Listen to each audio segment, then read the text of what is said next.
Hey, what's going on, everybody? Welcome back. I had a pastor ask me a few months ago, what does the church need to know about trafficking? And I wrote down three things that I think the church needs to know about trafficking, their community, and what's going on. And I want to share those with you real quick. Are you guys ready? Here we go. Number one is this. Number one, it's probably happening in your community. It could be any form of sexual exploitation that there's an exchange of value. It could be in foster care.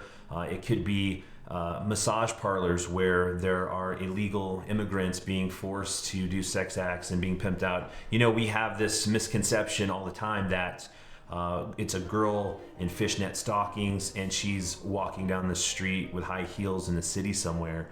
But the truth is, sexual exploitation is most likely happening in your community in a different form that you've probably never thought about before. So I think we have to come to that realization that, yes, this is happening in my community, and now it's my job to find it so I can do something about it. Second thing is this, is that if your church isn't reaching out to men who are addicted to pornography, then there's a huge gap there where you could be making a huge and significant impact in the fight against human trafficking. Pornography is involved in trafficking in and of itself. I mean, we've seen these news reports coming out lately of Pornhub with lawsuits because they're not verifying the age of those in the films, and it's exploitation. But also, pornography is the gateway drug to human trafficking and the desensitized nature of, hey, if I can view this and pay for this online, it's the first step into purchasing commercial sex. And so if your church isn't reaching out to men who have an addiction to pornography, there's a huge opportunity there to fight this fight on your turf in your community and make a serious, significant impact in the demand for this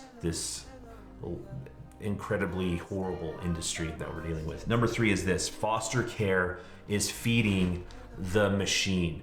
Foster care, I heard the statistic a few weeks ago, 60% of the cases that are being dealt with nationwide, trafficking cases, are the victims were in the foster care system. It's a huge need. It's a big part of this machine called sex trafficking, where our kids in our communities have either no home to go to, or they're in bad homes, or the parents who these kids, the foster parents these kids are in, the homes they're in, they're not resourced enough. We've got to do something about the foster care system. You know, we can't simply not do anything because it doesn't look exactly like trafficking in our eyes or in our definition. We've got to redefine what trafficking looks like in our communities, in our world. Sexual exploitation is happening everywhere, and I think as the church, we can do something about it. Those are just three areas that I think we can jump in right away. Thank you guys for checking out this video.